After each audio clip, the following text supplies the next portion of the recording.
את משיחנו, ינהיג קהילתנו, כולם יוצאים לקראתו, לעזיז רבי דאגון ביתו. אשרי כל משפחת ביתו, כל אחד הוא יבכו, מקובלת תפילתו לפני אלוקים. אשרי משפחת. Chers amis, bonne journée, que le bon Dieu vous protège. Aujourd'hui, je voudrais vous parler de la rencontre de Yaakov et Esav, deux frères ils étaient des jumeaux, mais les deux, ils ont choisi chacun son chemin. Yaakov a choisi le chemin de la Torah, le chemin de Gan Eden, le paradis, le chemin d'être un serviteur de Dieu. Esav, il a choisi un autre chemin, un chemin de chasse, voler, tuer, violer des femmes, voler des femmes mariées. Et c'était deux chemins complètement différents. Donc, vous savez très bien que Rivka, elle a préféré que Yaakov, il soit l'héritier de Yitzhak. Yitzhak aussi, il savait. Déjà, Yitzhak, il voyait que Esav, il n'allait pas dans son chemin. Donc, il a voulu lui faire une bracha. Peut-être avec cette bracha, il a voulu l'acheter avec de l'argent, avec des brachot.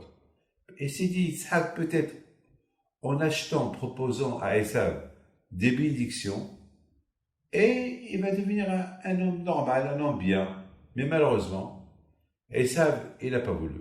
Il a choisi son chemin. Donc, c'est Yaakov qui a pris les bénédictions. Esav, il en a voulu à Yaakov, parce qu'il a pris les bénédictions.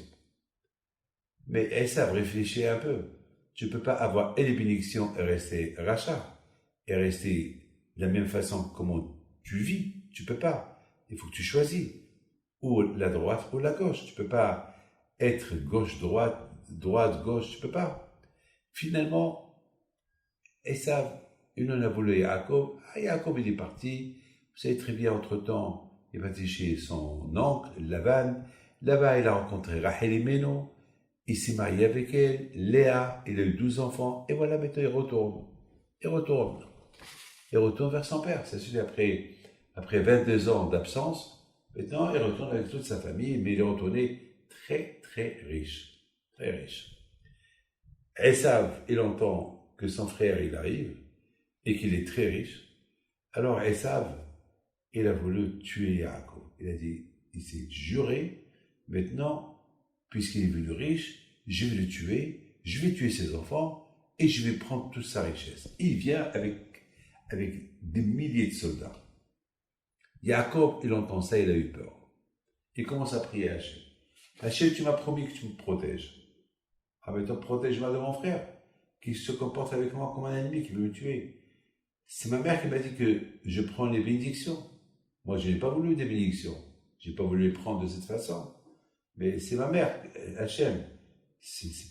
Et en plus, toi-même, Hachem, tu as été d'accord avec les bénédictions que papa m'a données.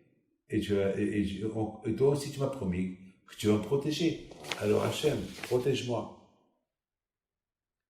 Et à un moment donné, Rabotai, voilà, Esav, il rencontre Yaakov. Au départ, mes amis, Esav, il voulait tuer Yaakov. Et soudainement, Esav, il embrasse Yaakov.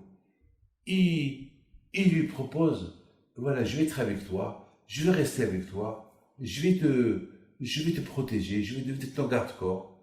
Yaakov lui dit non. Avec mes amis, on va essayer de comprendre. On n'a pas compris. D'un côté, Yaakov, il avait peur de Esav. Et après, il n'a plus eu peur de lui. De l'autre côté, on voit Esav, il n'avait pas peur de Yaakov, il vient avec des soldats pour le tuer, et après, soudainement, il change, et il va vers lui, il l'enlace, il l'embrasse. Qu'est-ce qui s'est passé? Comment on va expliquer cette histoire? Yaakov, qu'il avait peur, et qui, de faut le faire accomplir, il n'a plus peur. Esav, qu'il n'avait pas peur, et maintenant, il a peur de Yaakov. Qu'est-ce qui s'est passé? Les amis, écoutez très bien. Yaakov Abinu, c'est un homme de Torah. Vous savez, être un homme de Torah, c'est illimité. C'est illimité. La Torah, c'est illimité. Être le serviteur d'Hachem, c'est illimité. Être un bon juif, c'est illimité. Il n'y a pas de limite. Avoir la foi en Dieu, il n'y a pas de limite. Vous savez, c'est quoi la foi en Dieu? La foi en Dieu, c'est pas par mesure. Il n'y a pas de mesure à avoir la foi en Dieu. C'est illimité, c'est non-stop. Tu dors, tu as la foi. Tu te réveilles, tu as la foi. Même en dormant, il faut avoir la foi. Vous savez, il y a des tzadikim que même lorsqu'ils dorment, ils rêvent que des bonnes choses. Ça prouve que toute la journée, ils ont pensé qu'il y a des bonnes choses. Il y a des gens que même en dormant, même s'ils ne font pas de mauvaises choses, même en dormant, ils rêvent des mauvaises choses. Pourquoi? Parce que pendant la journée, ils ont dû voir quelque chose qui est mauvais. Mes amis, Yaakov Avinu, c'était quelqu'un illimité. C'est la raison pour laquelle Yaakov Avinu, alav shalom, il avait peur de la rencontre avec son frère. Il a dit, peut-être, j'ai pas assez de mérite. Peut-être, j'ai pas assez de mérite. Avec toutes les promesses que j'ai du bon Dieu, mais peut-être, j'ai pas assez de mérite pour que le bon Dieu me sauve de Esav, mon frère. De l'autre côté, Esav, au départ, il a dit, comme mon frère, c'est un voleur. Ça fait 22 ans qu'il n'est pas resté avec son père. Il a pas servi son père. Alors, il y a le respect des parents.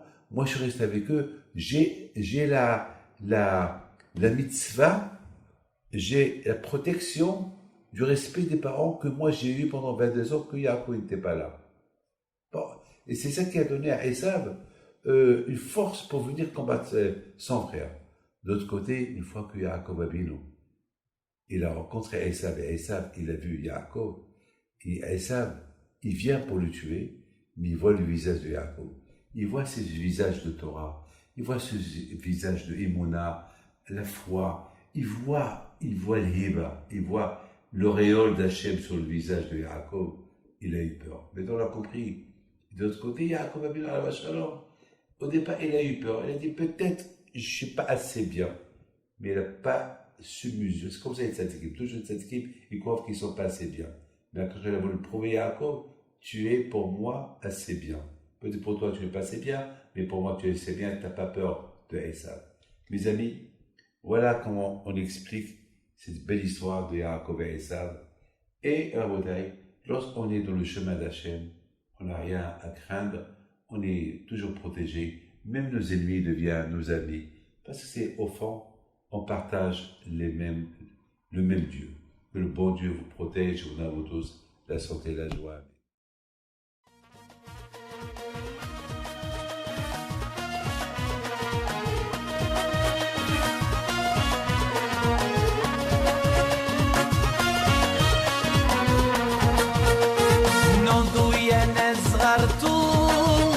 على ربيع حيم بنتو وقف لنا زي خو